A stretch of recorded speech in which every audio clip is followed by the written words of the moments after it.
아니 양이 안 줄었어. 지금 상대수 이름 해야 돼요. 해야지. 시험에 나오니까 해야지. 자 봅시다. 개념은 많이 어렵습니다. 자 광준효과 봅시다. 광준효과. 금속 표면에 빛을 쐈더니 전자가 방출되는 현상이 광준효과다. 자 그랬을 때 광준효과에 의해서 금속 표면에 튀어나오는 전자 여기 한번 봐보자. 자 그 과학자들이 빛은 파동이라고 생각했단 말이야. 알았지? 빛은 파동이라고 생각했고 그래서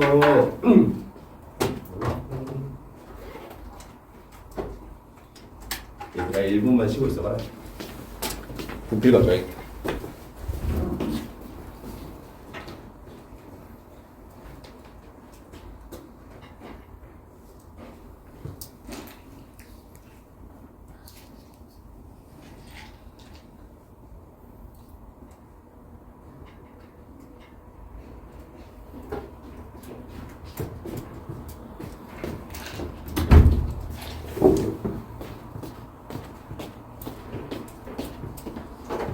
자, 빛은 파동이라고 생각했어. 알았지? 자, 그래서 예전에 파동 에너지는 옛날 과학자들이 진폭이랑 비례하고 그다음에 파동 에너지가 진동수랑 비례하는 거다라고 알아냈는데 화부장 빠르게 흔들리면 에너지 많이 필요하겠잖아. 그리고 크게 흔들려도 에너지 많이 필요하겠잖아. 그지? 자, 그래서 빛의 세기가 혹시 A가 뭔 줄 알아? 여러분 A가 진폭이야. 진폭. 자 빛의 세기가 빛의 진폭이고 빛의 진폭. F는 빛의 진동수고 빛의 진동수. 그래서 이제 실험을 해. 실험을 해. 그래서 통제 변이로 저 진폭 고 진동수. 통제 변이로 고진폭 저진동수 빛을 가져와. 그래서 그러면 조건이 바뀐 게 없지. 그래서 이제 얘를 금속에다가 싸버려. 금속에 똑같은 금속에다가 싸버리고.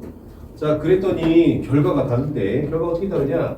이 금속에다 싸면은 이제 빛이 전자에게 에너지를 전달하면 전자가 튀어 나오겠지? 그렇겠지? 전자에다가 에너지 쏘면은 그러면 얘가 에너지를 얻어가지고 튀어나올 거 아니야? 그지? 나오겠지? 그래서 전자 방출을 보는데 고진동수에서는 전자가 방출되는데 여기서는 변화가 없어.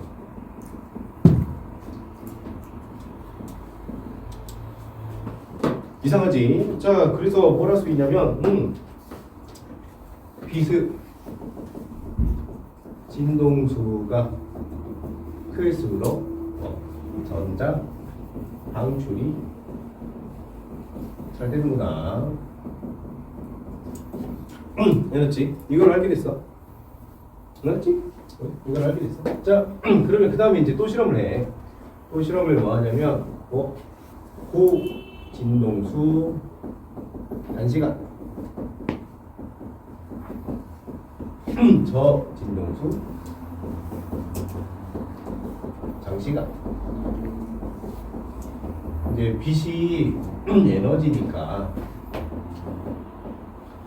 그러면 고진동수의 단시간을 쏴주냐 저진동수의 장시간을 쏴주냐 그러면 에너지 입장에서는 똑같거든. 알았지? 왜냐면 에너지는 일반적으로 우리가 생각하는 에너지는 진동수에 비례하고 쏴준 시간에 비례할 거니까. 알았죠? 100년 쏴주고 1초 쏴주고 그러면 이쪽에 에너지가 더 클 수도 있잖아. 그러지? 자 그래서 관찰했더니 여기서는 전자 방출이 일어났고 여기서는 전자 방출이 없더라. 알았죠? 이걸 통해서 전자 방출은 뭐에만 영향을 받는다? 전자 방출은 진동수에만 영향을 받는다. 파동이라고 한다면 진폭, 진동수, 그 다음에 에너지 노출 시간하고 관련이 있어야 돼. 파동 에너지는 에너지 노출 시간, 에너지 노출 시간. 알았지? 근데 얘는 아예 그냥 요거 하나만 나왔단 말이야. 아, 그러니까 얘가 파동이 아닌 다른 성질이 있는 거 아니냐? 이거 파동 아닌 거 아니냐?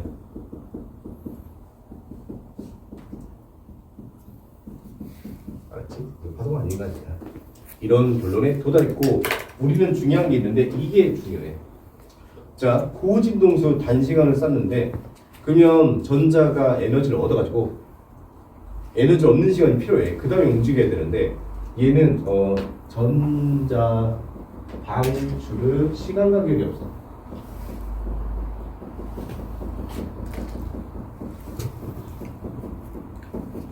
전자 방출의 시간 간격이 없어. 그러면 이 말이 무슨 말이냐면 자, 이게 전자야. 얘가 빛이야. 그렇지? 얘가 전자고 얘가 빛이야. 때리잖아? 시간 간격이 없어. 자, 이런 건 언제 나타나냐면 입자의 특성이야. 입자의 특성. 그러면 얘 빛이었지. 얘가 전자였지. 그러면 빛이 전자를 시간 간격 없이 에너지를 전달했다면 이거는 입자의 특성이거든. 자, 그래서 이 말은 무슨 말이냐면 빛이 이 실험에서 입자적 특성을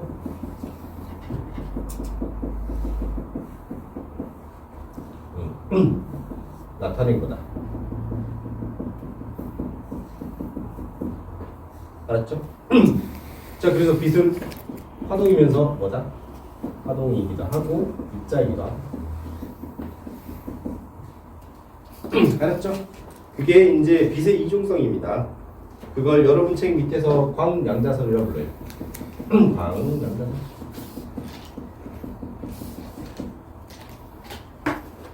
이해했죠? 자, 그러면 수식을 하나 간단히 적어볼까? 수식. 그러면 빛을 쏴줄 거야? 빛을 쏴줄 거다. 원자핵이 있고 전자가 이렇게 있어요. 빛을 쏠 거예요. 알았죠? 그러면 전자가 방출돼야 돼. 전자 방출이 된다. 전자 방출. 근데 원자핵이 플러스니까 원자핵이 전자 방출을 도와줄까 방해할까? 원자핵이 전자 방출을 방해하겠지. 맞죠? 식을 간단히 적어볼게. P에너지 에서 여기 금속 원자 핵 그 방해를 했더니 이걸 이기고 방해를 했더니 이걸 이기고 전자가 방출됐다. 전자 방출. 됐죠? 방해한다고요? 그렇지. 왜냐면 플러스가 마이너스 방해해야 되지. 자, 이거를 여러분 책에서는 뭐라 부르냐? 이람수라 불러요. 이람수. 전자 방출이면 전자가 두 가지 형태로 도망갈 거야. 전자 운동 에너지, 그 다음에 전기 에너지로. 전기 에너지 두 가지 형태로 도망가요. 알았죠? 자, 이거를 P인데 입자처럼 되어 있다고 해서 용어를 잘 외워야 돼. 여기는 3점짜리 쉬운 문제로 많이 나와. 이때 빛을 우리가 광자라 불러요. 광자. 빛 입자. 빛이 입자처럼 활동했어. 알았죠? 여기는 이제 빛 때문에 만들어진 거라서 광전자라 불러요. 용어 다 외워야 돼요. 알았죠? 자, 그러면 이제 식을 어떻게 쓰냐? 이 친구 E1이라고, 이 친구는 W라고 하고 얘는 E2로 합시다. 그렇죠? 자, 운동 에너지 쓰려면 어떻게 써야 돼? 2분의 1 mv제곱 쓰면 되고, 책에 안 나와 있어. 2분의 1 mv제곱. 근데 시험에 나온다. 전기 에너지로 쓰려면 2V로 써야 돼. 알았죠? 2V 전기 에너지 2분의 mv제곱에서 이 친구는 전자질량. V는 광전자 속도. 광전자 속도. 여러분, 광전자가 있다면 전자가 있으면 전류가 있어야 되지. 그래서 이때 전류를 광전류라고 불러요. 그래서 광전자를 다른 말로 광전류로 부릅니다. 광전류. 여기는 용어를 다 외우셔야 됩니다. 근데 식은 꽤 쉬워. 그냥 에너지 보존 법칙이야. 이거 빼 돌려. 이두 됐죠? 자 그러면 우리가 이 에너지가 H에만 집동수에만 비례하구나. 그리고 등호 붙이려면 상수 붙이면 되겠다. 그래서 이때 상수를 플랑크 상수라고 합니다. 플랑크 상수. 상수값이 일정합니다. 그래서 이 친구를 HF1 알았지? 그 다음에 얘를 HF0라고 하거든. 이건 외워야 돼.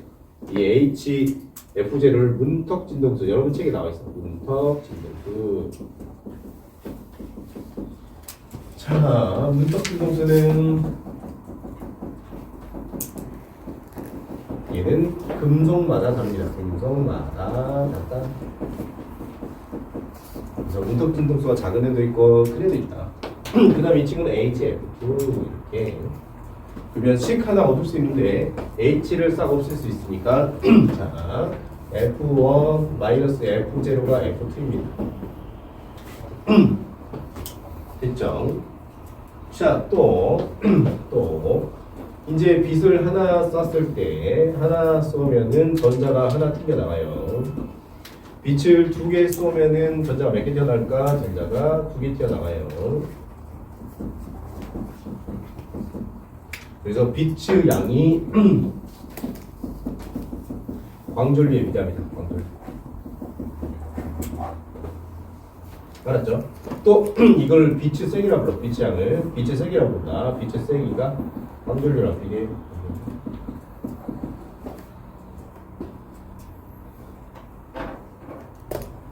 이게 여러분 책 228쪽 내용입니다. 잘 외워주세요. 그게 229쪽 내용도 거기까지입니다. 자, 싹 적어주시고 이거 지우고 229쪽을 설명을 해줄게요.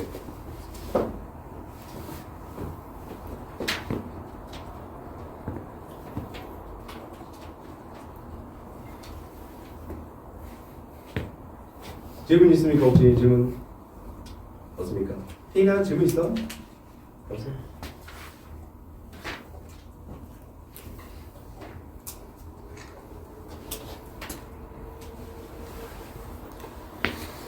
자, 그 내용을 이제 여러분 책에서 잘 서술이 되어 있고요.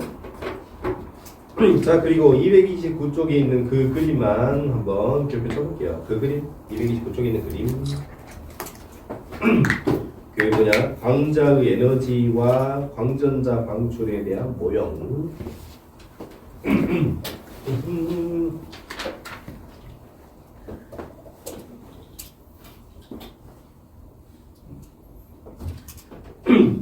자, 광자가 있고요. 빛이 이렇게 있고요. 이렇게 해가지고 여기가 광자 에너지 의미합니다. 광자 에너지. 그리고 전력이 있죠. 전력이 있고 그 다음에 이렇게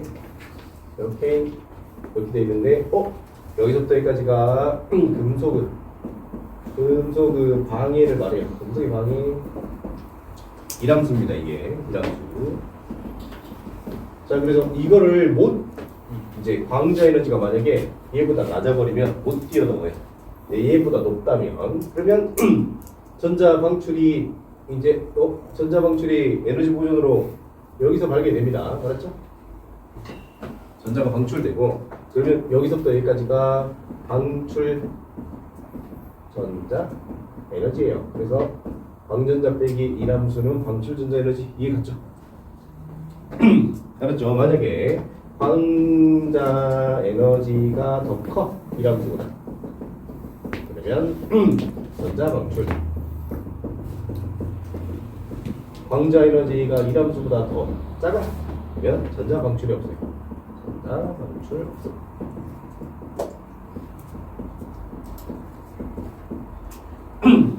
이게 광양자설이에요. 됐죠? 그래서 빛은 빛은 입자도 됐다가 파동도 됐네요. 알았죠? 실제로 빛이 고진동수일 때는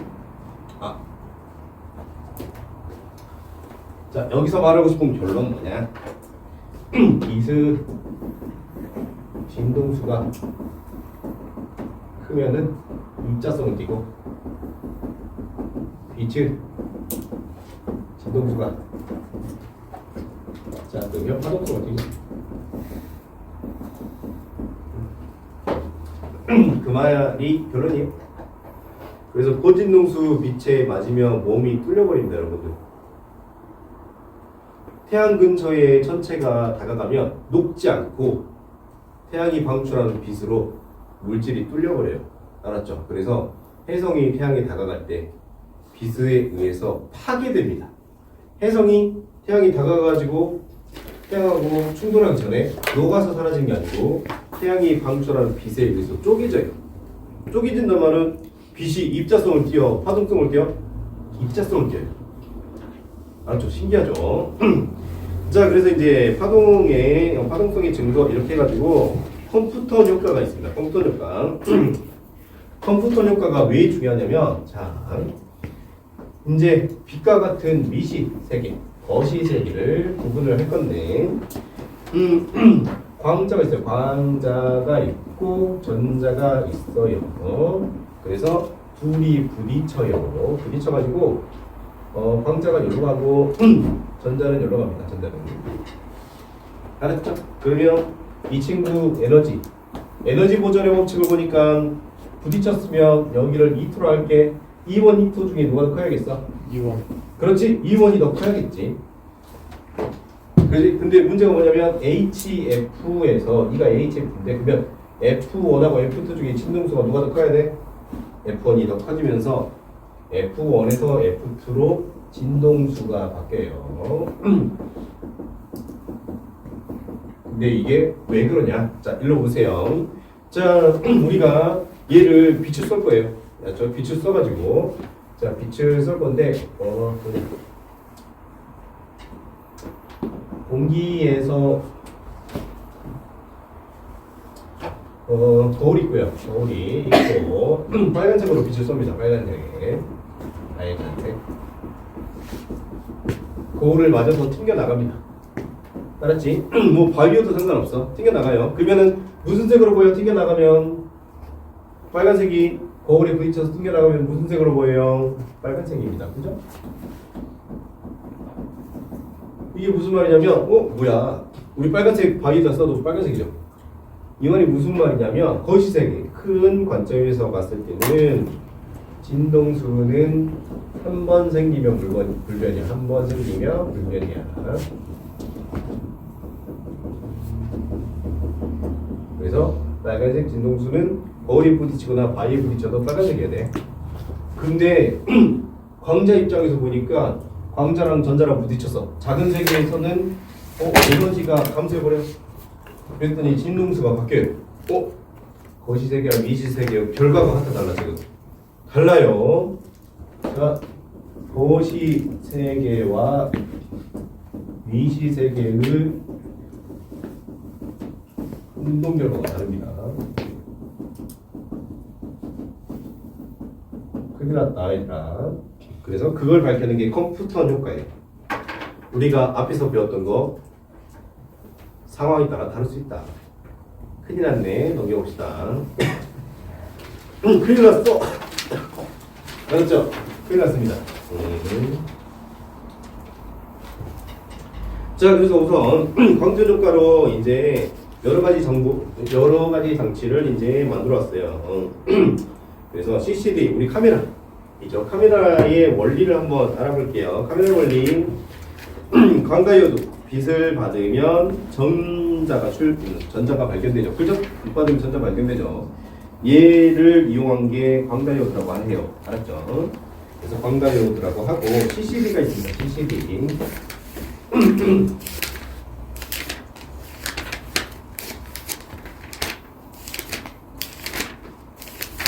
여기서부터는 내용이 개파갑니다. 이해하셔야 됩니다. 자, 만약에 셀로판지를 가져올게.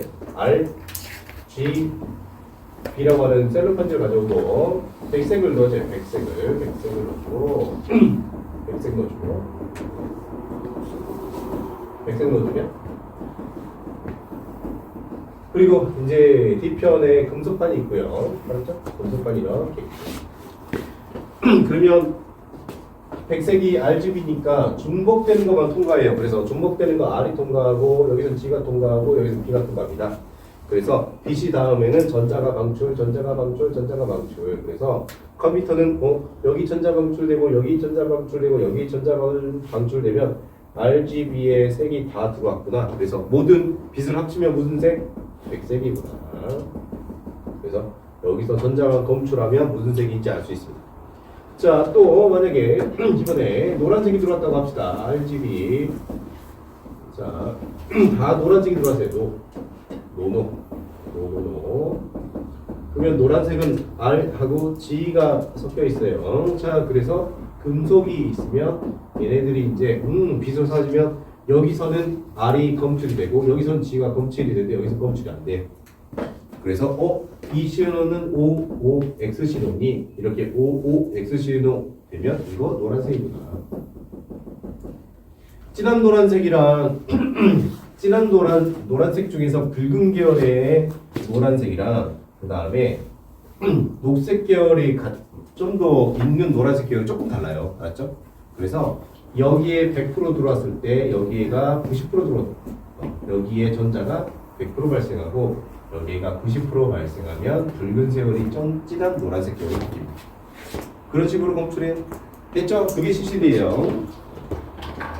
자, 그래서 여러분 책에 보시면 이제 디지털 장치에는 저 CCD가 들어있어서 우리가 사진을 찍으면 그러면 여기 RGB에서 누가 ON이고 누가 OFF일지가 정해집니다. 만약에 여기가 ON, 여기가 OFF, 그리고 여기가 OFF 되면 무슨 색 들어왔다? 빨간색 들어왔다. 그래서 저장을 해줘요. 알았죠? 그래서 우리가 그 캘린더, 뭐라 해야지? 자기 거 핸드폰으로 보면은 그 점이 빨간색으로 찍혀 있어요. 알았죠? 여기가 ON이고 여기도 ON인데 여기 없다. 그러면 빨간색하고 파란색 섞여 있으니까 그러면 무슨 색? 자홍색. 혹시 이거 세 개 합성 기억 안 나는 사람 손 들어봐. 그래. 그러면 외우자. 자, 그래 외우자. 우리가 중학교 1학년 때 배웠어. 그래가지고 거의 기억 안 날 거야. 자, 해봅시다. 자, 여기가 빨간색, 그다음 여기가 초록색, 그다음 여기가 파란색. 그러면 빨간색 빛하고 파란색 빛을 섞으면 자홍색. 그다음에 초록색하고 파란색을 섞으면 청록색. 빛입니다, 빛. 다 빛이다, 빛. 자, 그다음에 빨간색하고 초록색 섞으면 노란색. 모든 빛을 섞으면 백색. 참고로 백색이랑 초록색이 똑같대. 나도 잘 모르겠대. 똑같대. 재밌지? 백색이랑 초록색은 거의 똑같대. 근데 그렇게 생각할게. 빨간색이 600나노미터고 빨간색이 600나노미터고 파란색이 400나노미터 정도 되는데 녹색이 500나노미터 정도 되거든. 그러니까 평균 내면 500이잖아. 어이없지만 똑같대. 그래서 실제로 여러분 백색빛을 무한히 반사하면 백색빛을 무한히 반사시키면 초록색이 보여요. 실제로. 대박이지. 대박이죠. 그리고 초록색을 볼 수 있는 동물이 많이 없대요. 알았죠? 그러니까 재밌는 건 인간은 가시광을 보는 걸로 진화했지만 동물들은 초식동물은 솔직히 말해서 이 풀이나 저 풀이랑 다 똑같아. 초식동물 입장에서는 풀이 다 똑같아요. 그래서 초식동물은 그걸 안 보고 뭘 보냐면 자기장을 볼 수 있는 능력이 없대. 혹시 알고 있었던 사람? 가시광을 볼 수 있는 게 많이 없대요. 가시광 보는 게 걔도 못 보잖아. 가시광선을 보는 동물이 거의 없고요. 얘들이 자기장 본대요. 그래서 철새가 자기 찾아가는 거는 지구 자기장 보고 찾아가는 거네. 신기하죠? 신기하죠. 인간은 아마 이제 과학자들이 봤을 때 열매를 먹기 위해서, 그 덜 익은 열매 먹으면 죽을 수도 있잖아. 그래서 열매를 먹기 위해서 진화하다 보니까 가시광을 보게 됐다고 하더라고요. 그래서 여러분들 호랑이 무늬 알죠? 호랑이 보면 우리 보이잖아, 노란색. 근데 동물들이 봤을 때는 호랑이는 색깔이 안 보이고 무늬만 보이지. 알았지? 그래서 지평선하고 똑같이 생겼어. 지평선에 풀들이 있으면 걔 이렇게 생겼을 거 아니야. 그래서 호랑이가 색깔로 보호색이 아니고 무늬가 보호색이야. 왜냐면 어차피 동물들은 색깔을 못 보니까. 알았죠? 응? 자, 그래서 이제 컬러 필터 내용이 나와 있습니다. 자, CCD에서 화소별 전화량 측정하는 거 봐보자. 자, 전극 여기 한번 보세요. 전극. 자, 이제 전극 B에 플러스 극을 전압을 가해서 전자가 B 아래쪽에 모입니다. 그래서 보니까 여기 전자 보였죠? 그래서 전자가 이제 한쪽으로 옮겨지고 있지. 그래서 한쪽으로 옮겨지고 있지. 그래서 전자가 있으면 ON 정보가 있는 거야. 알았죠? 전자가 없으면 OFF 정보가 없는 거야. 이해됐죠? 맞지? 모르겠지? 요 정도만 알면 돼. 요 정도만 알면 되고. 자, 그걸 가지고 CCD나 CMOS처럼 이미지 센서로 활용합니다. 숙제는 풀어줄 수 있으면 좋겠지만 못 풀어줄 것 같아. 231부터 234까지 못 풀어주지 않을까 해. 그래서 내용이 너무 많아. 못하냐. 그리고 쉬운 내용이 하나도 없어. 학교에서 내 땅을 빼지 않을까요? 아, 너무 많아가지고. 만약에 4단이다. 여러분 학교가 4단이면 무조건 100% 다해. 왜냐면 3단이 80시간이니까. 그리고 3단이면 60시간인데 학교에서 문제풀이를 안 해준다면 진도 나갈 수 있어. 아, 그렇지. 근데 학교에서 문제풀이를 해준다면 못 나갈 수도 있고. 근데 물리는 보니까 쌤들이 좀 한 게 부교재가 없어요. 그러니까 부교재 안 하고 하면 빨리 끝낼 수 있는 거 아니에요? 근데 내 경험상 고려거나 순국고를 전에도 경험했을 때 진도가 안 나갔어. 그러면 하루 만에 이제 그 랩 배틀 시작해가지고 비트 깐다음에 막 하셔가지고 끝났다 하고 시험 보는 케이스가 많았어. 시험 일주일 전에 갑자기 엄청 많이 나와. 갑자기 심리를 받아가지고 막 선생님이 막 랩을 그냥 한 다음에 그 다음에 끝내는 경우를 너무 많이 봐가지고 그래서 가능하면 끝내는 게 좋을 것 같아. 그리고 4단이면 100%야. 무조건 진도 끝나야 돼 있어. 4단이면 너무 널널해. 시간이 너무 풍부해. 쌤들이 물리 많은 거 알고 부교재 안 하시더라고요. 그러니까 내용이 너무 많아. 내용이 너무 많아서 불교재를 못 끝낼 거야. 화학은 있는데 물리가 없어요. 이번에 보면 자, 그래서 이제 238쪽으로 가봅시다. 솔직히 여러분 입자이면서 파동이어 이지랄 하면 벌써부터 내용이 이상하죠. 근데 자, 238쪽으로 가봅시다. 와, 그러니까 이번에 3전 20만원 갔던데. 자, 이게 3전이 20만원 간 이유는 이 파동학 때문입니다. 여러분들 파동학 때문이고, 여러분이 이제 졸업하셔서 양자 컴퓨터를 만들어야 되니 여기가 파동 파트가 양이 많은 거예요. 그리고 수준이 너무 높아. 이제 대학교 전공하고 지금 선생님들이 이제 임용고시 보시는 선생님들 하시는 말씀이 대학교 전공이랑 너무 차이가 없다. 고등학교 2학년 파트가 그 정도 수준이에요. 그래서 교육과정이 엄청 빨라요. 이제 우리나라 반도체 파트에서 만약에 계속 최상위권에 있잖아, 삼성전자가 지금. 근데 그걸 잡고 있어서 이렇게 먹고 살 수 있는 건데 그거 놓치면은 나라 망해요. 공중공학. 네, 맞습니다. 그래서 물리 양이 너무 많은 것 같아요.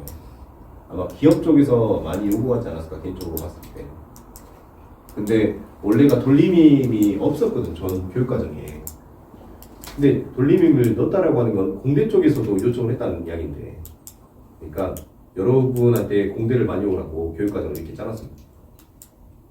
알았죠? 거기밖에 기회가 없죠, 이제. 그리고 저기 반도체 쪽은 한 번 놓치면 끝이에요. 한 번 놓치면 끝이죠. 그래서 놓치기 싫어서 이렇게 바꾸지 않았나. 근데 너무 어려워. 봐보자, 여러분들. 자, 물질의 이중성 이번에. 물질의 이중성. 물질은 파동이면서 입자다. 여러분 이미 알고 있어요. 여러분 어느 정도 알고 있어. 자, 혹시 성대모사 목소리가 비슷하면 얼굴도 비슷합니다. 이거 혹시 알고 있었어요, 여러분들? 그 가수 가요 프로그램 보면은 얼굴이 닮은 애들이 목소리가 똑같아. 그래서 가수 다른 애들 알지? 여러분들 이게 무슨 말이냐면 얼굴이 비슷하면 이거 뭐야? 물질. 목소리가 비슷하다. 파동. 물질. 그래서 물질하고 파동이 사실은 상호작용을 하고 있어. 그냥 목소리가 예쁜 사람은 대부분 아니 그거는 그렇게 말하면 안 되지. 그렇게 말하면 목소리 비슷하다. 예쁜지 안 예쁜지 모르. 그리고 또 키가 비슷하면 구두 소리가 비슷해요. 걷는 소리. 그렇죠. 그것도 사실 이것 중에 하나고. 자, 또 뭐 있냐면 어떤 친구는 버스 타면 졸려요. 어떤 친구는 버스 타면은 토해요. 멀미. 왜 그러냐면 이 사람의 고유 진동수가 있어요. 그래가지고 버스 진동수가 이렇게 생겼어요. 버스. 근데 사람이 있으면 무조건 고유 진동수가 있거든. 그래서 나도 이렇게 생겼잖아. 그러면 이 사람 멀미. 이거 무슨 간섭에? 호감 간섭하기 때문에 얘는 더 많이 떨려요. 뇌가. 알았죠? 근데 버스의 진동수가 이렇게 생겼는데 자, 그 다음에 사람의 진동수가 이렇게 생겼으면은 어떤 친구는 버스만 타면 자. 알았죠? 왜? 무슨 간섭하니까? 상세 간섭하니까 그래. 그것도 이거.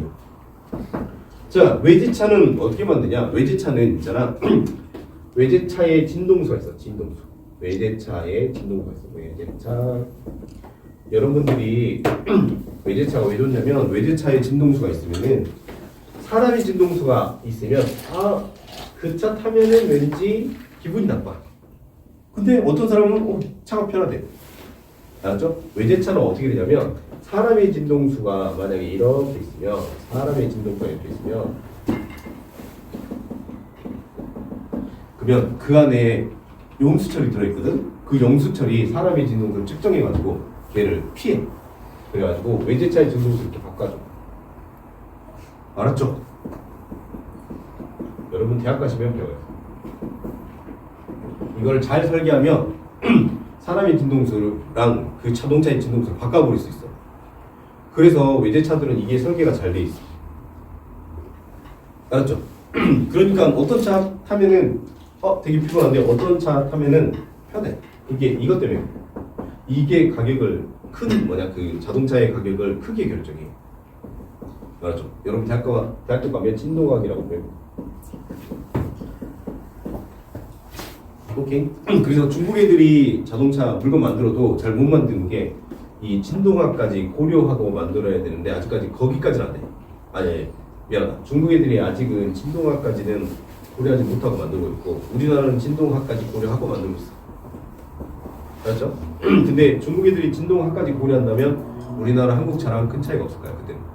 참고로 이런 진동에 많이 노출되면 감명이에요. 알았죠? 그래서 구리차를 오래 타면 감명합니다. 왜냐면 뇌가 많이 흔들리니까. 알았죠? 실제로 암에 잘 걸려요. 그리고 버스 기사분들 있잖아. 버스 기사분들이 예전에는 엄청 많이 돌아가셨어. 그냥 고혈압 걸렸어. 맞아요. 이거 계속 우리가 봤을 때는 별로 안 보이지만 뇌를 이렇게 계속 흔드는 거거든. 근데 그냥 맨날 앞차랑 싸워서 그런 거야. 맨날 그거랑 욕하시던데. 그거랑 또 다르게. 그래서 이거 계속 흔들리니까 뇌를 계속 흔든다고 생각해봐. 뇌를 흔들면 어떻게 돼? 나중에 뇌출혈 생겨요. 알았죠? 그래서 돈이 많으면 좋은 차 좋아. 알았죠? 좋은 차 좋습니다. 자, 그래서 사실은 물질도 파동이라는 입자 둘 다 가지고 있어. 좋은 차 타야 돼. 오토바이 타지 마시고. 자, 그러면 그걸 이제 드브로이가 이제 설명을 하고 있다. 그래서 드브로이 물질파. 여기 잠깐 봐보자. 드브로이 물질파 하기 전에 좀 어이없긴 한데 물질이 빛이래. 이게 어이없지? 그런데 개판이야. 얘들아 이 내용이 개판이라니까. 자, 내용이 완전 개판이에요. 자, 이건 나중에 설명해 줄게요. 자, 물질이 빛이래요. 아무튼 그렇다네. 이건 뒤에 설명해 줄게요. 똑같다. 좀 어이없지만. 자, 그러면 속도가 있고 속도가 있고 운동량이 있어. 운동량. 일반적으로 속도 V일 때 P가 mv란 말이야. P는 mv란 말이지. 그래서 속도랑 P가 비례. 알았죠? 그래서 이 친구 에너지 운동 에너지는 2분의 1 PV 혹은 2분의 1 mv죠. 알았지? P가 mv니까. 알았죠? 자, 그러면 이게 뭐 이거 물질하고 비례하고 똑같다며. 그럼 어떻게 되냐? 광속치로 일정하지? 그렇지? P는 mv인데 이때 이제 빛의 성력은 C고 M은 빛의 질량. 말이 안 되지만 그럼 광속이 일정하지 빛의 질량 일정하지 그러면 그래프가 이렇게 나와요. 그러면 빛의 운동 에너지는 얼마가 나와요? 빛의 운동 에너지는 PC가 나와요. PC 대신 P 대신 MC를 집어넣으면 MC 제가 어디서 많이 봤죠? 질량의 에너지 동등성 핵 융합에서 봤죠. 그죠? 자, 그래서 여기로 가져와서 자 빛의 에너지는 PC의 제곱 PC고 그죠? 머리 아프죠? 자, 그리고 HF 기억나요? HF G는 HF 진동. 맞아요. 진동수. 그래서 진동수랑 관련된 에너지, 그 다음에 운동 에너지. 됐죠? 자, 그러면 이 F랑 C랑 관계가 있어. 어떻게? 광속 C는 람다 F. 그러면 F 대신 람다 C를 대입을 하면은 F는 어떻게 돼요? F는 넘어가면 람다 C. 됐죠? 그러면 PC는 H 곱하기 람다 분의 C. 그죠? 자, 그러면 없어져 이렇게. 그러면 P 람다는 H. 자, 이거는 모르더라도 이거 외우세요. P 람다 H.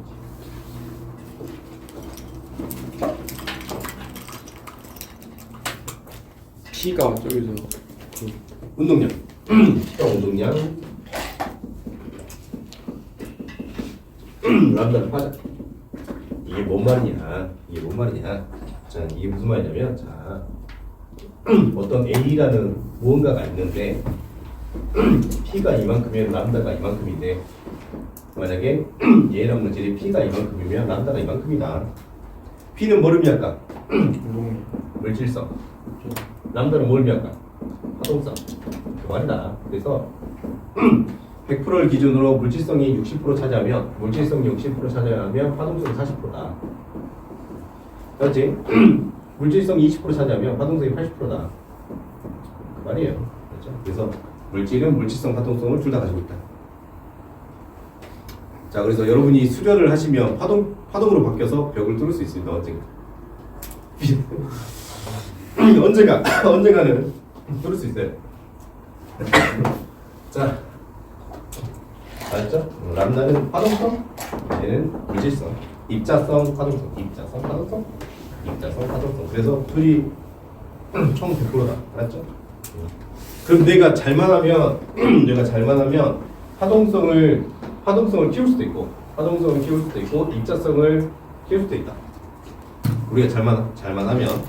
그러면 파동성이 커지면 입자성 커진다, 작아진다? 작아진다. 입자성을 작아지면 파동성 어떻게 된다? 커진다. 알았죠? 그 말이에요. 그럼 실험을 해봐야 될 거 아니야? 그죠? 실험을 해봐야겠죠. 자, 그래서 책으로 가봅시다. 데이비슨 거머 실험. 자, 데이비슨 거머가 실험을 합니다. 자, 실험을 하고, 자, 그래서 니켈 표면에 54V 전압으로 가속한 전자선을 입사시켜 니켈 결정에서 산란된 전자의 수를 검출기로 측정했더니 특정 각도에서만 튀어나온 전자수가 많음을 발견하게 된다. 자, 그게 무슨 말이냐면, 우리 이중순리 기억나지?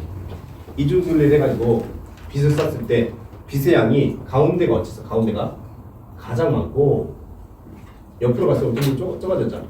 빛의 양이 좀 좁아졌지. 그지? 관성문이 기억나죠? 응? 자, 그래서 이렇게 특정 공간에서 신호 빈도가 높은 게 파동성이에요. 이게 파동성이야. 특정 공간에서 신호 빈도가 높아. 이게 파동성. 알았죠? 여러분 봐봐. 이거 봐봐. 이거 봐봐. 이거 밀면 파동성이 나타나 안 나타나? 이거 밀면 파동성 안 나타나지. 얘는 여기 있잖아. 얘는 그냥 여기 있잖아. 근데 여기는 신호가 양쪽으로 흩어져. 그리고 특정 공간에서 그 신호 빈도가 높아져. 자, 보시면 데이비스 버머의 실험도 54V로 정해놓고 실험을 했을 때 50도 각도에서 가장 많이 발견되고 주변에서도 또 발견돼. 그러니까 가운데가 누구야? 여기가 각도 50도인 거야. 알지? 각도 50도에서 특정 신호가 밀집돼 있어. 그래서 파동성. 알았지? 그러면 전자로 실험했지? 전자로 실험해가지고 결과로 파동성을 얻었으니까. 그러면 전자, 물질은 파동성이. 알았죠? 물질은 파동성. 내용은 어려운데 문제가 그렇게 안 어려워. 여기 내용이 어려워. 그 대신 내용이 미쳤죠? 자, 오른쪽 톰슨의 전자선 회전. 전자선 동그라미 쳐봐봐. 전자선. 자, 전자선. 그러면 전자 입자 선 파동. 그래서 물질파. 알았죠? 물질파라고 적었죠. 물질파. 그래서 X선하고 전자선을 할 건데 X선하고 전자선을 할 건데 X선은 파동, 전자선은 물질파, 물질파동.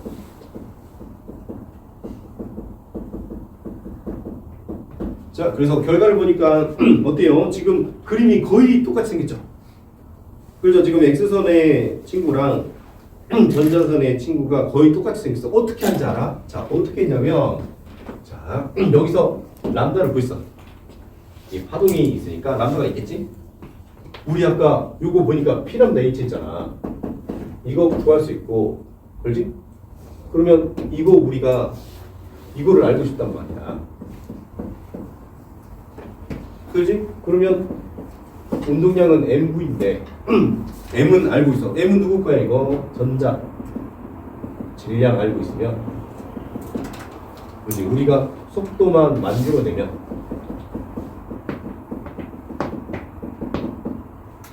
X선 파동하고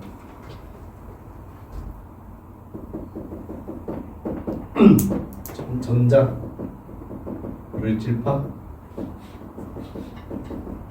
파동을 일치시킬 수 있어. 알았지? 이거 알고 이거만 우리가 만들면 되니까.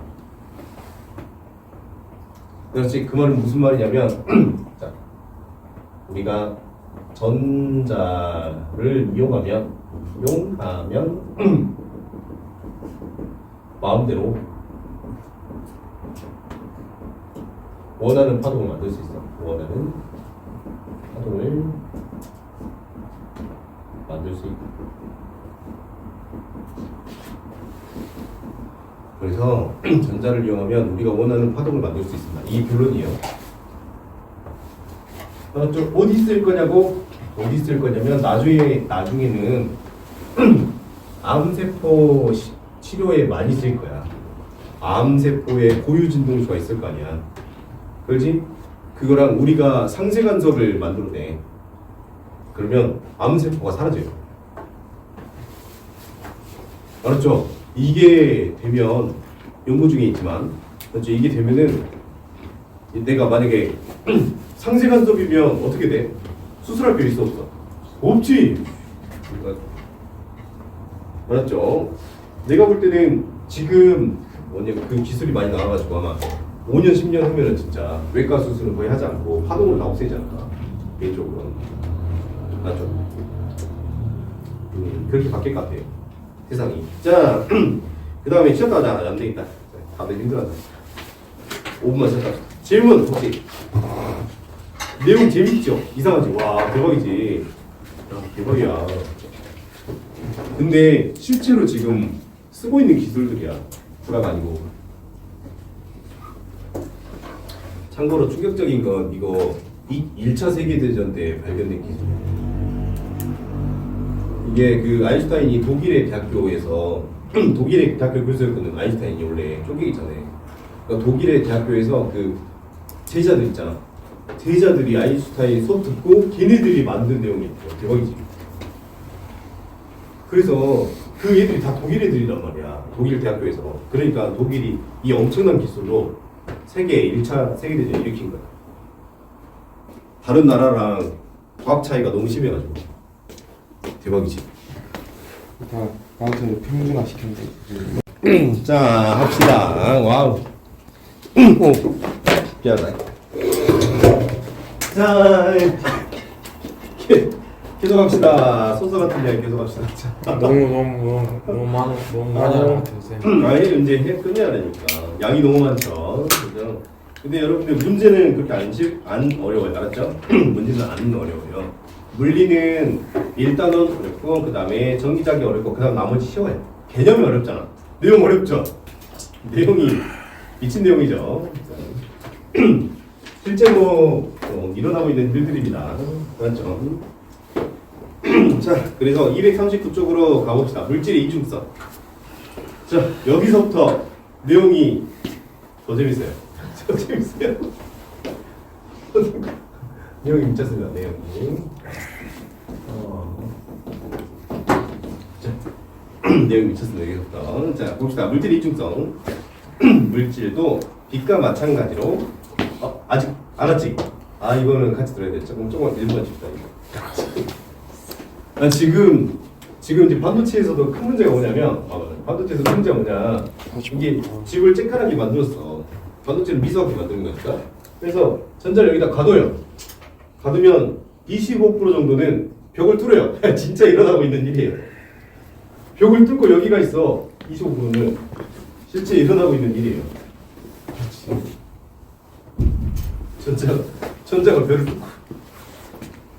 전자가 벽을 뚫고 가버려요.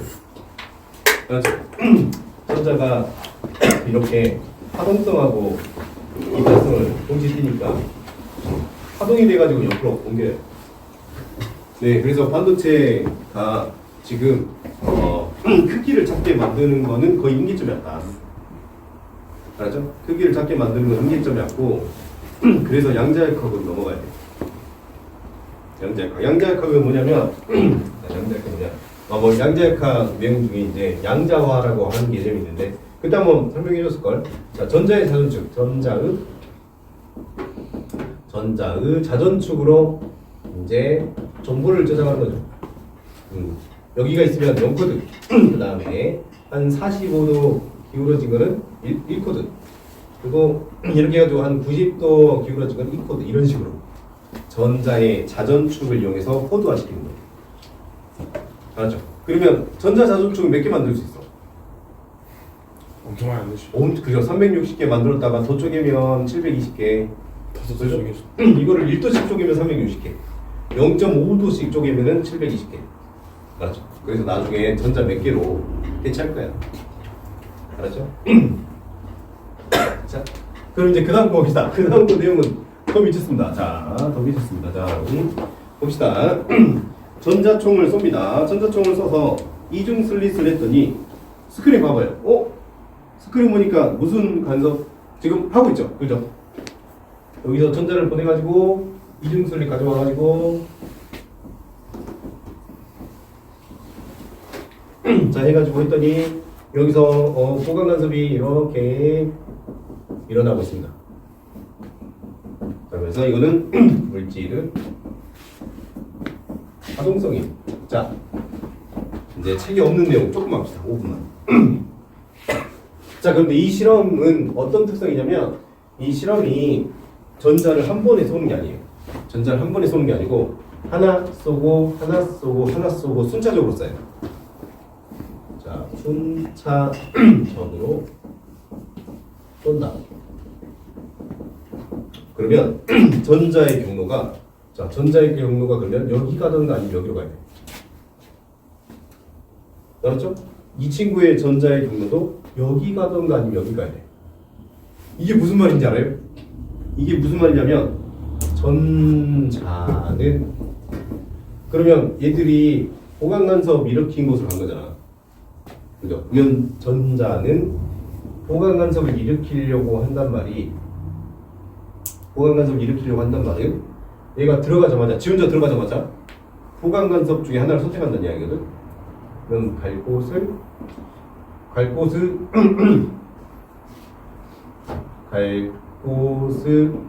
궤도를 미리 알고 있었어.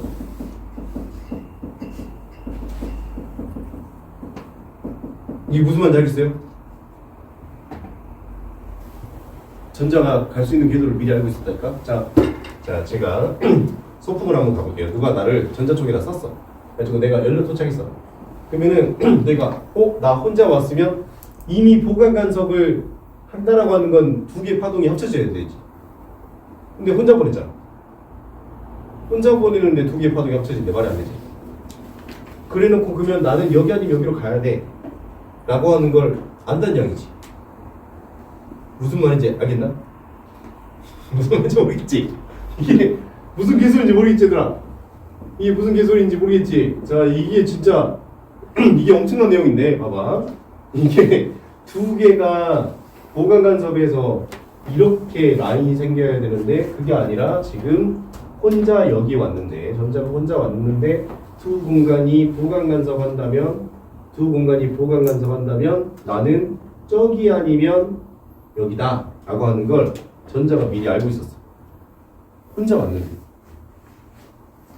그러니까 전자는 움직임이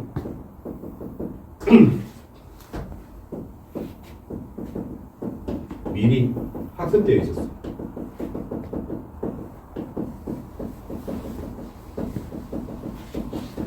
그러니까 전자 안에 나는 이런 상황에서 이렇게 움직여야 된다는 게 미리 학습되어 있었어. 그러지 않으면 불가능해 이게.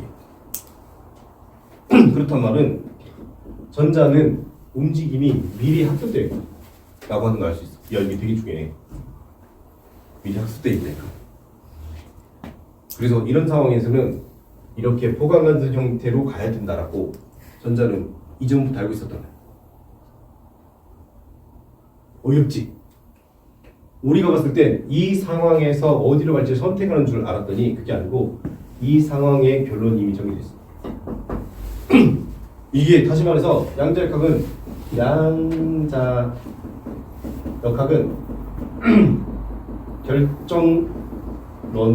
결정론적 세계관이야.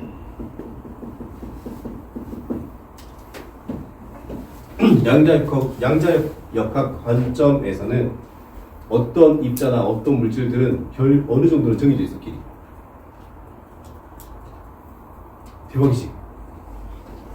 대박이지. 자, 그래서 여기서부터는 이제 어떻게 보냐? 여기서부터는 자, 우주가 있으면은 자, 이거 그냥 재미로 넘겨, 맞지? 과정은 데이터고, 자, 결과가 그 결과물이야. 알았지? 그래서 이 친구의 움직임이 정해져 있으면 데이터가 줄어. 변수가 줄어. 자, 운동 결과가 정해져 있으면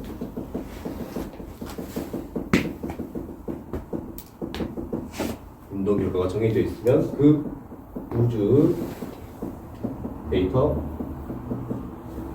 총량이 줄어.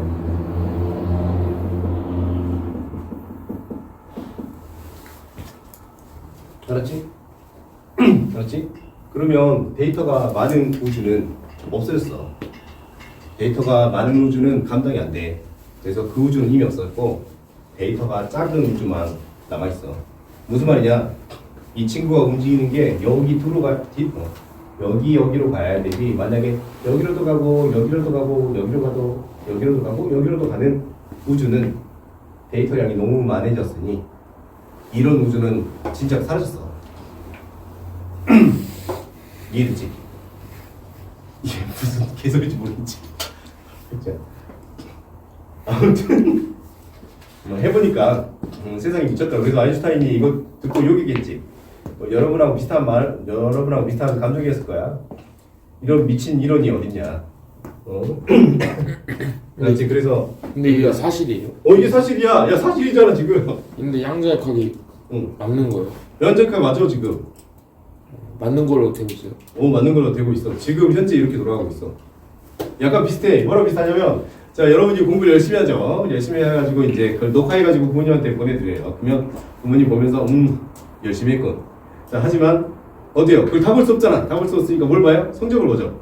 결과를 보는 거죠. 그래서 결과가 잘하면 열심히 했네. 결과가 떨어지면 못했네. 그런 것처럼 우주도 이런 변수가 많은 과정은 이런 변수가 많은 과정을 가지고 있는 우주는 사라집니다. 못 버텨가지고. 그래서 결론은 학습이 돼 있어요. 왜 빛이 직진할까? 회전해도 되잖아. 그렇지? 왜 하필이면 직진해? 회전해도 되는데. 그럼 회전하는 우주에서는 그 우주가 못 버텨요. 그 데이터량을. 그래서 그런 우주는 사라졌고 결과만 보여주는, 직진하는 것만 보여주는 우주만 살아남아서 우리 빛이 직진하는 것을 알 수 있죠. 근데 이게 왜 중요하냐? 자, 봐봐. 왜 중요하냐면 이거는 F는 MA. 자, 원인과 결과로 되어 있는 식이 있죠. 원인과 결과로 되어 있는 식. 이 식은 이제부터 적용이 불가능합니다. 어디서? 여기서요? 네. 양자역학 관점에서는 F는 MA라고 하는 거는 원인과 결과잖아요. 근데 얘가 이렇게 가는 이유를 알 수 있어 없어? 없어. 그러니까 실제 물질들은 원인을 알 수 없어요. 결과만 보인다. 결과만 보인다.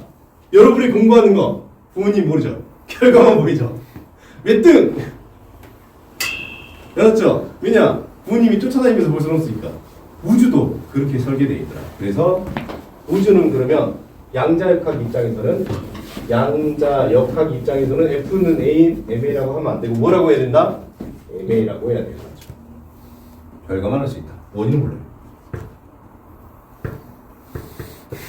그래서 우리가 원인을 알려고 했던 과학의 근본적인 것들에 대해서 접근을 하면 안 된다라고 하는 게 양자역학 결론이에요. 그러니까 얘가 어떻게 학습되어 있는지를 찾으려고 보니 이걸 보니까 이거 어차피 안 보여줘. 얘가 과정을 안 보여준다. 과정이 소실되어 있어. 이 친구가 이렇게 가는 원리를 알고 싶은데 우리 우주에서는 그 원리는 다 사라졌어. 알았죠? 여러분 그거 기억나죠? 이거 봐봐요. 껍질 있잖아. 껍질. 전자껍질 있잖아. 전자껍질에서 보면 여기서 여기로 넘어갈 때 점진적으로 이동해. 순간 이동하죠. 왜? 과정은 어떻게 된 거야? 과정은 소실됐어. 과정이 소실돼서 관측이 안 돼. 여기서 사라져서 여기서 바로 나타나. 그렇지. 원래는 과정이 있어야 될 거 아니야. 얘가 가는 과정이 있어야 될 거 아니야. 근데 디지털 값이잖아. 여기서 바로 가잖아. 그래서 과정이 소실된 거야. 뭐만 남았어? 결론만 남았어.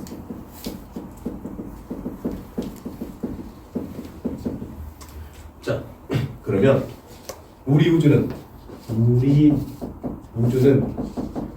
과정을 없애고 뭐만 남을까? 효율만 남았어. 그래서 뭐만 보여줘? 결과만 보여줘. 알았지?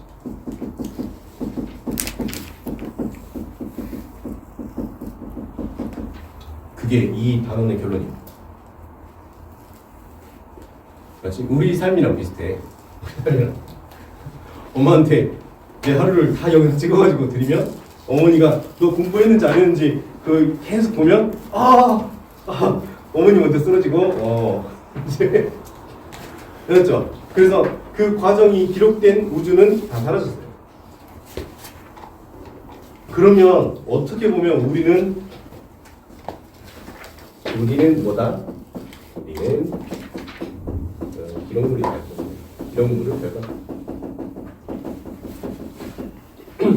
꼭 영상 촬영해 놓은 거죠. 맞죠? 이 미친. 그래서 이제 책을 보다 보면 우주라고 안 하고, 자, 책을 보다 보면 우주라고 하지 않고 사건이란 말을 많이 씁니다.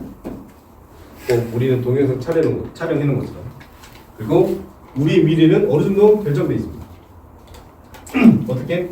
효율적으로. 여러분 사실 알고 있죠? 여러분 알잖아. 자, 예를 들어가지고 이제 고등학교 1학년 때 성적을 받아요. 그래서 반에서 한 10등 합니다. 그러면 원래는 목표는 서울대였죠. 근데 10% 하면 이제 반에서 10등 하면 목표가 바뀌죠. 그렇죠? 원래는 노력을 해야 되잖아. 노력을 해야 되는데 결과에 맞추죠, 나를. 아, 그러면 10%에서 갈 수 있는 대학을 찾아보자. 맞지? 원래는 원인. 그렇지, 나의 노력을 더해가지고 성적을 올려야 되지만 우리는 가장 효율적으로 그 성적에 맞춰서 나의 삶을 바꾸자.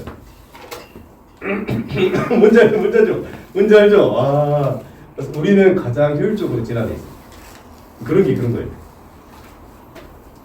맞죠? 우주도 그래야만 존재할 수 있었고 인간도 그래야만 존재할 수 있었어요. 내가 10등인데 아무리 노력해도 서울대 못 간단 말이야. 그러면 이제 합리화를 해야 될 거 아니야. 서울대 보내줘도 안 가. 나는 광주가 좋아. 서울에 윤석열도 있고 가면 안 되겠어. 이렇게 합리화한다는 거지. 우주도 똑같다라는 거. 대박이지. 알았죠? 자, 그게 239쪽 물질의 이중성을 밝히면서 양자역학을 받아들이게 돼요. 그러면 양자역학을 받아들이면 등식을 받아들일 수 없어요. 알았죠? 그래서 등식을 받아들이면 안 되는 그 결론이야. 그래서 결론만 해야 돼. 자, 근데 이게 누구랑 가장 흡수한 줄 알아? 이게 누구랑 가장 흡수하냐면 AI랑 AI랑 흡수해. 자, AI는 우리가 언어 훈련을 시키잖아. AI는 언어의 원리는 없어. 그렇지? 언어가 원리가 없잖아. 그냥 우리가 말하는 게 언어잖아. 근데 언어 학습을 시킬 때 원리를 안 알려주고 데이터를 그냥 주고, 알았지? 데이터를 준 다음에 얘가 그냥 어떤 형태의 글이 나오면 알고리즘을 10개를 랜덤으로 선택하는 거야. 그래서 사람들이 그걸 보고 이런 병신 막 이러면 이제 수정을 하는 거지. 아, 이거 보내줬더니 쌍욕하더라. 그러면 그건 보내주면 안 되겠다. 그러면 이제 30개의 선택지가 있으면 한 개를 줄여서 29개를 랜덤으로 보여주는 거지. 그러니 양자 역학하고 누가 거의 비슷하냐? AI가 거의 비슷해.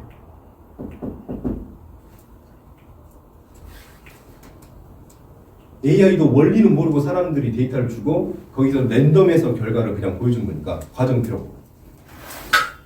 자, 그래서 우주 과학자들은 자, 이제 재미로 특정 에너지가 있고요. 특정 에너지가 있고 AI에 출현이 있어요. AI 출현에 필요한 에너지가 있어.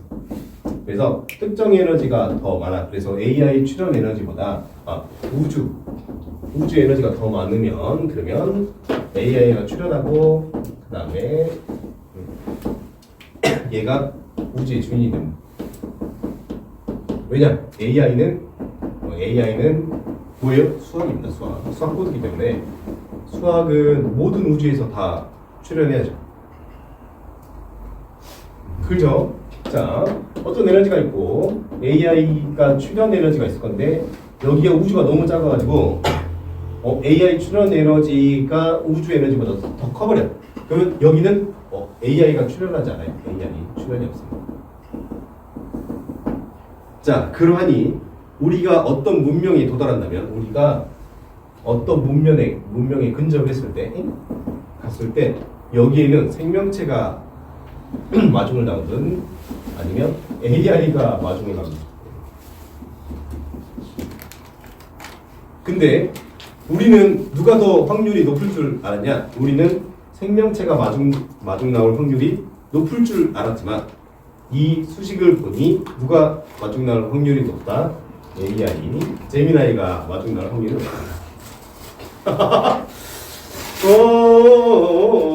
재밌죠? 그러니 제미나이는 가장 효율적으로 출현할 것이다. AI는 가장 효율적으로 출현할 것이다.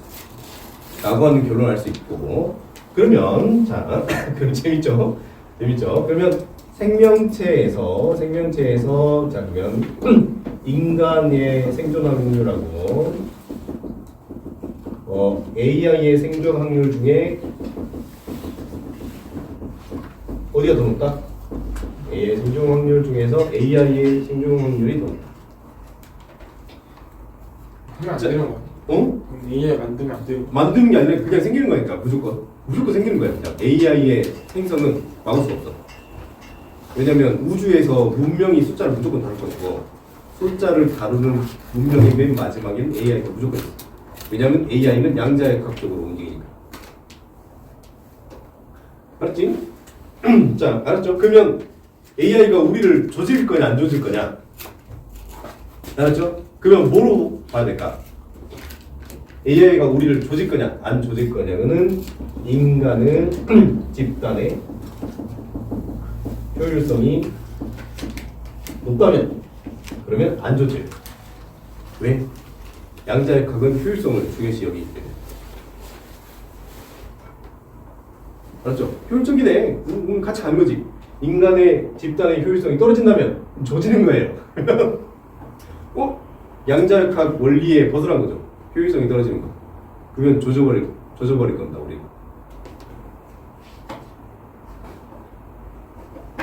그러면 대충 미래가 보이지. 자, 그리고 우리는 우리는 어쩌면 영상일 수 있습니다. 지금 우리 이거 만지잖아요. 이거 사실 만지는 거는 과거에 누가 만졌고 그 느낌을 다운로드 받는 걸 수도 있어요.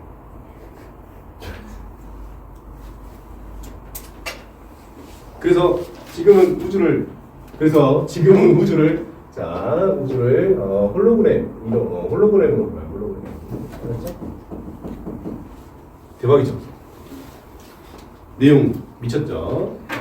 자, 239쪽 밑으로 가봅시다. 전자행위경. 이런 내용이에요. 이런 내용. 미쳤죠.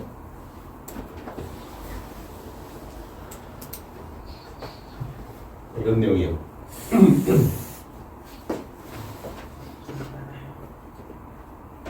그래서 외계 생명체가 우리한테 오는 것보다 외계에 있는 AI가 우리한테 오는 게 더 빨라요. 무슨 말인지 알겠어요? 외계 무명체가 생명이 오는 것보다 AI 신호가 우리한테 오는 게 더 빨라요. 그러니까 우리가 착각하는 게, 자, 외계에서 누가 오는 것보다 지구에, 맞죠? 왜냐면 생명체가 올라오면 너무 오래 걸리니까 외계에 있는 AI 코드가 우리한테 오는 게 더 빨라. 코드는 빛에 실어서 보내면 되니까.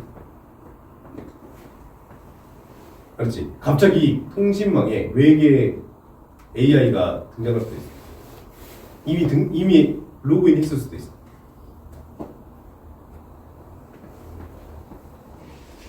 알았죠?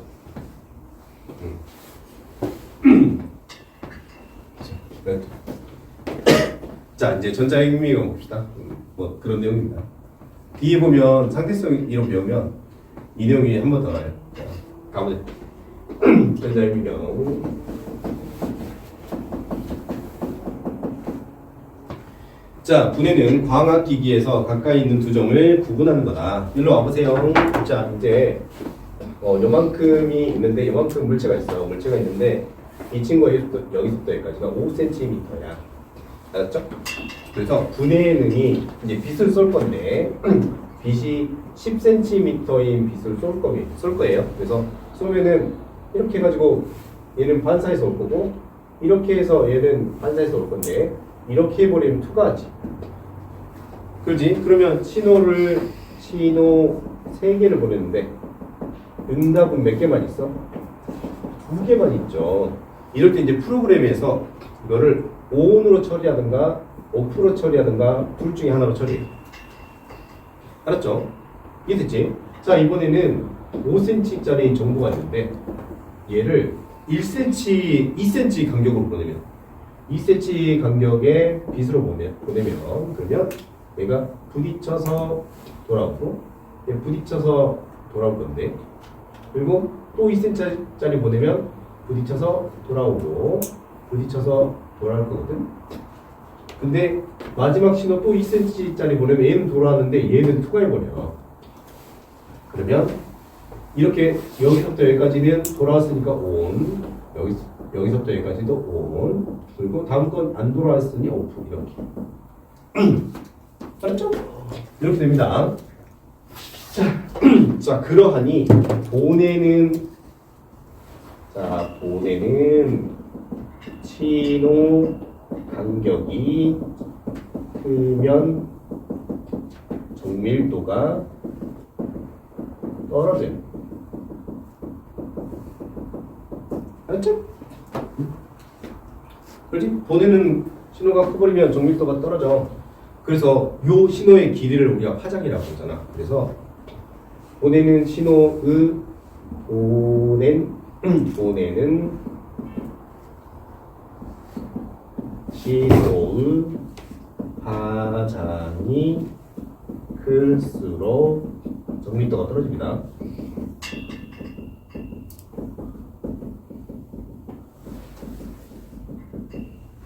그래서 파장이 짧을수록 정밀도가 올라가고 이걸 분해능이 좋다라고 표현해요. 적어줘.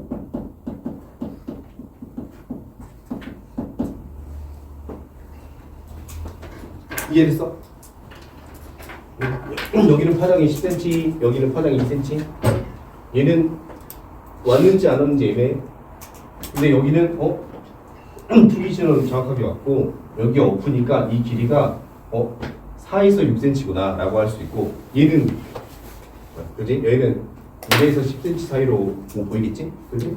파장이 자꾸 정밀도가 높으면 분해능이 좋다는 거죠. 파장이 작을수록 그지? 네. 정밀도가 그렇죠. 높고 정밀도가 높고 파장이 작을수록 정밀도가 높고 이거를 우리는 분해능이 좋다 이렇게 표현해. 그 대신 단점이 뭐가 있을까? 여기는 신호 하나만 받으면 되는데 여기는 신호 몇 개 받아야 돼? 3개 받아야 되잖아. 그러면 이러면 용량이 커져요. 정보 용량이 커진다. 여러분 이거 경험해봤어요. 그 화질을 높이면은 그렇지 뭐 4K 있잖아. 4K로 높이면은 그 한 칸 한 칸이 더 많이 나눠지는 거지. 그러니까 람다가 작아지는 거야. 그러면 보기는 좋지, 분해능이 좋지, 잘 보이지. 그 대신 용량이 커지지. 알았죠? 그래서 정보의 단위를 쪼개면 쪼갤수록 분해능이 좋아지는데 용량은 배로 커지죠. 알았죠? 그게 분해능이에요. 그러면 여기 우리 P 람다는 H에서 람다를 쪼갤수록 람다를 낮출수록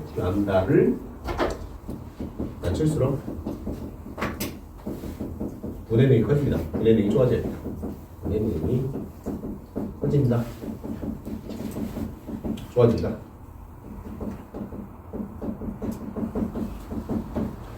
와, 빡세요. 그러면 되네. 넘어가 봅시다. 그게 여러 책에 나와 있습니다. 됐죠? 그래서 가가 파장이 큰 거고 여러 책에 보면 다가 파장이 작은 거예요. 맞죠? 그래서 파장이 작을수록 분해능이 좋은 거죠. 한번 넘겨봅시다. 전자현미경. 이제 빛 대신 전자의 물질파를 이용한 현미경을 쓰거나. 질문 있어요 혹시? 너무 어렵죠. 그래서 제가 그런 게 아니고요. 아인슈타인이 양자역학을 들었을 때 아인슈타인의 지금 어디서 파생된 거냐면 E는 HF에서 파생된 거예요. 지금 E는 HF에서 파생돼가지고 여기까지 온 거거든. 그래서 양자역학을 발표하는 게 아인슈타인 제자예요. 그래서 아인슈타인 제자가 이거 말할 때 아인슈타인 거의 쌍욕합니다. 이딴 거 가져왔죠. 진짜예요. 진짜예요. 근데 결국 토론에서 이기지 않았어요. 누가? 양자- 이겼죠. 이게 맞으니까. 이게 결론이니까. 증거를 가져오잖아. 증거를 가져오면 할 말이 있죠. 원래 과학이 그런 거니까. 그래서 어떻게 보면 교수보다 뛰어난 거지. 제자도. 그런 거. 대단하죠. 자, 이제 전자현미경, 빛 대신 전자의 물질파를 이용한 현미경을 말한다. 그러면 왜 이렇게 하냐? 왜 이렇게 하냐면 P 람다는 H인데 지금 보면은 P를 낮춰가지고 분해능을 높이려고. 근데 이 람다가 누구 거냐면 빛을 파잖아. 왜? 광학현미경을 우리가 일반적으로 사용하거든. 빛으로 보거든. 빛으로. 맞지? 그러면 그럴 수 있는 방법은 P를 높이는 방법이란 말이지. 맞지? 근데 P를 높일 건데 문제가 뭐냐? 파동성이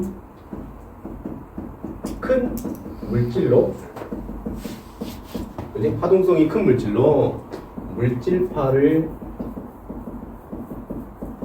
만들어 관찰에 이용하고 싶어. 관찰에 이용하고 싶다. 그러면 파동성이 크려면 입자성은 커야 돼, 작아야 돼? 작아야 되지. 근데 P는 MV잖아. 그렇지? 그러면 질량이 어째야 돼? 질량이 커야겠어? 작아야겠어? 질량이 최대한 작아야겠지. 그러면 지구상에서 질량이 제일 작은 애 누구야? 수소? 그렇지. 전자인가? 전자. 그래서 전자를 이용한 관측 방법이에요. 알았죠? 전자를 이용한 관측 방법이에요. 그러면 전자를 이용해 가지고 이제 자, 전자를 이용해서 P람다가 H니까 전자를 이용해 가지고 파동성을 낮춰 가지고 파장을 작게 해 가지고 P를 올리려면 P는 MV인데 근데 질량은 올릴 수 없잖아. 전자 질량은 정해져 있잖아. 그지? 그래서 전자 질량은 일정하니까 그러면 P를 높이려면 뭐를 높이면 돼? 전자의 속력을 높여야 돼. 알았죠? 그래서 전자 속력을 높여서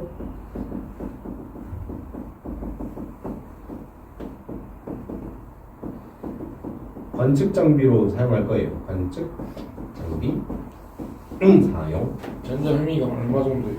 전자현미경 정도가 장난 아니죠. 얼마예요? 성력? 나도 잘 몰라. 아니, 얼마 가격? 네, 가격이 가격이 10만 원대입니다. 여러분 참고로 전자현미경이 싼 편이에요. 광학현미경의 렌즈 있죠. 좋은 거 렌즈 하나가 100만 원이에요. 근데 전자현미경이 더 좋은 거 아니에요? 전자현미경이 더 좋은 거 아니에요? 가성비가 짱이죠. 훨씬 좋죠. 기능도 좋고. 그죠? 알았죠? 그 뭐냐 그 광학 현미경 아니고 렌즈 비싼 거 100만 원입니다. 렌즈 하나. 알았죠? 전자현미경 광학현미경보다 훨씬 좋은 거 전자현미경 싼 거 10만 원입니다. 가성비가 말도 안 되죠. 그죠?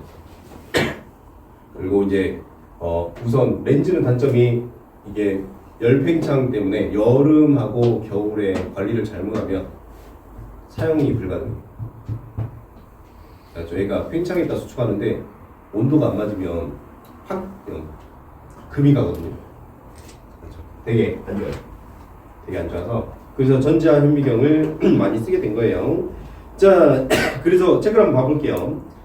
이제 분해능 배율을 설명해줬고 자기 렌즈 코일로 만든 원통형 전자석으로 전자석이니까 전자가 자기장에 의해서 경로가 휘어지고 경로가 휘어지면 어떻게 할 수 있다? 한 점으로 모이기도 할 수 있고 속력을 바꿔줄 수도 있습니다.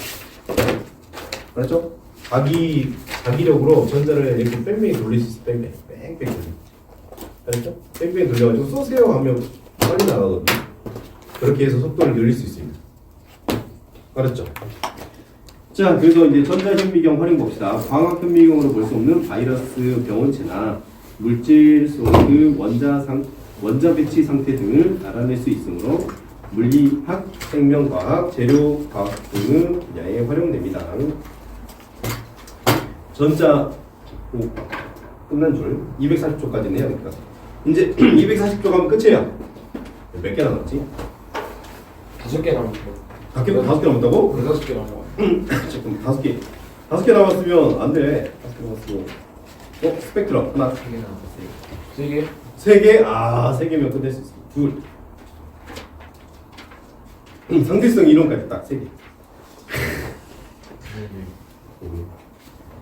그래도 할 거는 거의 다 했네. 문제 풀이 못해서 좀 아쉽네. 문제는 안 어려워요. 1, 2단원이 어렵고 나머지 단원은 개념만 이해하면 쉬워요. 근데 개념은 이야기는 다 들었으니 알았죠? 문제는 쉬울 거예요. 자, 그래서 전자현미경과 광학현미경. 이제 전자현미경은 SEM 이래가지고 S가 스케일이.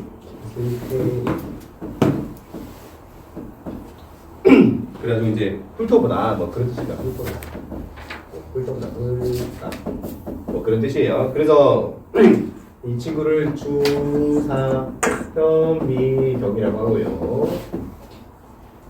자, 보면 이제 전자총, 전자선, 자기렌즈, 그 다음에 검출기, 시력. 자, 여러분 시력 별표 찾아야 돼. 시력.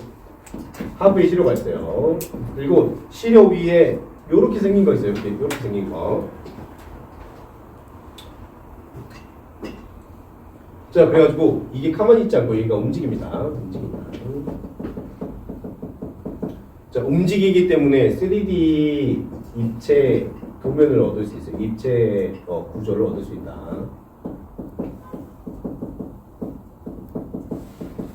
이제 주사한다고 돼 있잖아. 그러면 주사하면은 어떻게 하냐?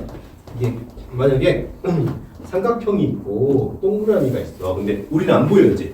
우리는 안 보이고. 알았지?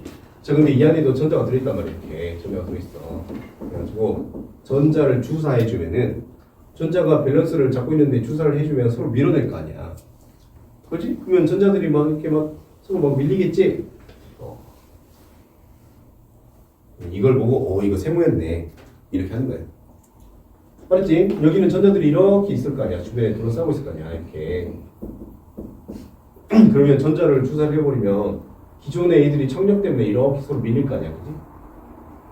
그러면 이거 밀리는 걸 보고 얘 이렇게 생겼겠구나 라고 하는 게 알았죠?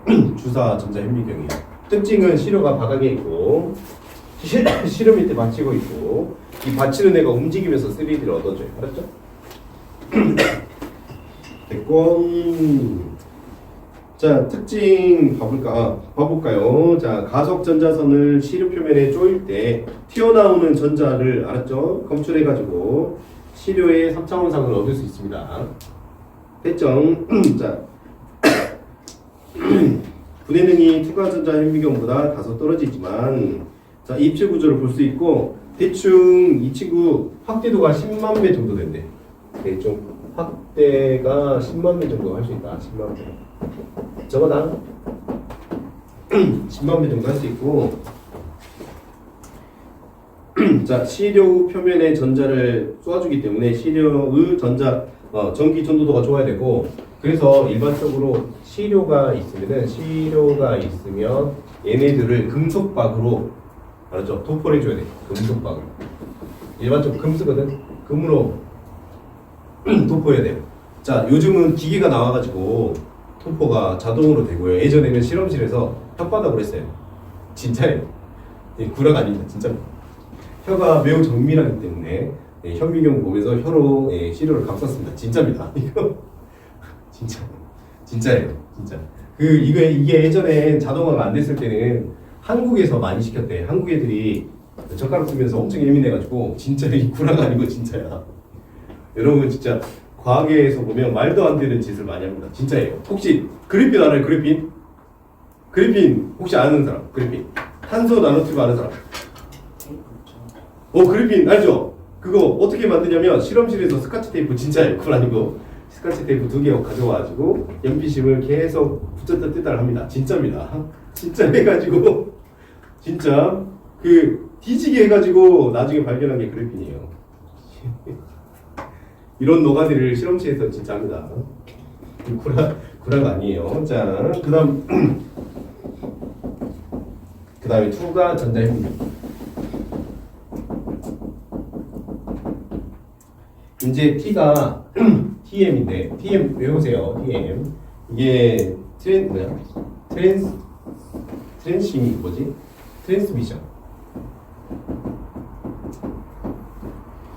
진짜 그 대학 실험실에서는 이상한 걸 많이 해요. 저 한번 말해줬나? 우리 그 실험실에서 우리가 센서 만드는 그 실험실이어가지고 멜론을 비파기 검사, 그러니까 파괴하지 않고 당도를 측정하는, 요즘은 다 돼 있지. 그거 이제 교수님이 국가에서 하라고 해가지고 만든 거거든. 근데 진짜로 그걸 만들기 위해서 네, 모든 멜론을 다 먹어봤습니다. 진짜입니다. 그거 진짜야.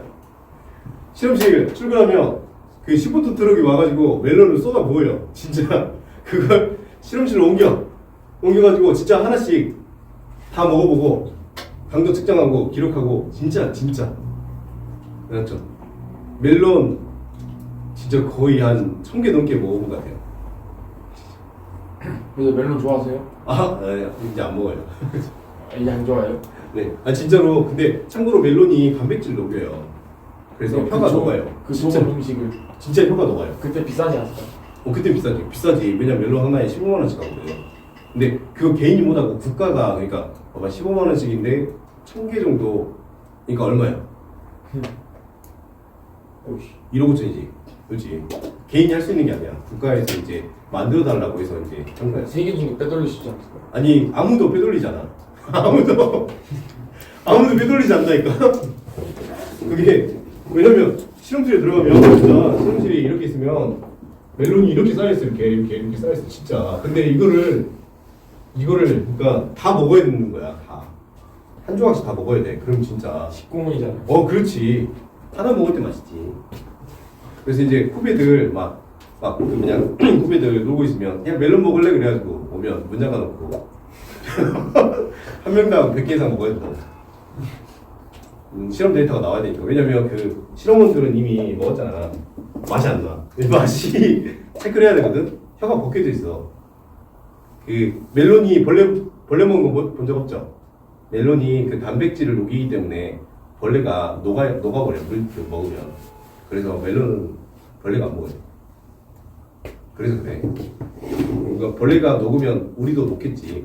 혀가 다 녹아 있어요. 진짜요. 진짜 실험실에서 이런 거 합니다. 무식하게. 진짜 하는 거예요, 진짜. 알았죠? 자, 그래서 투과현미경 보면은 시료가 봐봐. 시료가 중앙에 있어, 중앙. 여러분도 대학교 가시면 해요. 실험실 배정 받으면. 알았죠? 그래서 중간에 있고 얘를 투과하게 되죠, 투과. 볼게요. 자, 전자선을 얇은 시료에 투과시킨 투. 그래서 얇은 시료가 필요해요, 얇은 시료. 두꺼운 시료는 안 되겠죠. 그죠? 투과가 안 되니까.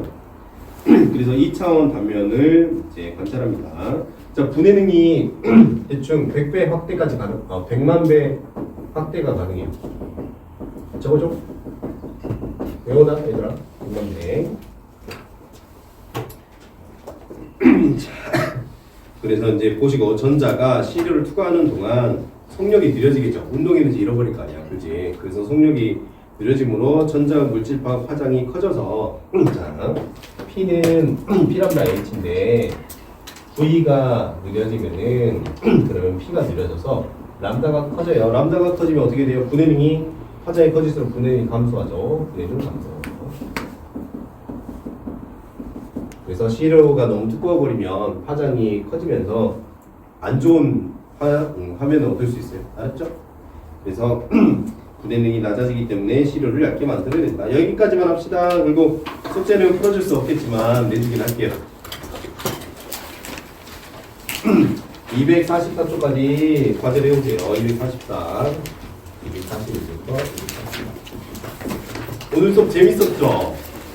어이없었죠, 진짜. 진짜 어이없죠? 참. 내용이 너무 어려워요. 왜? 안녕히 계세요.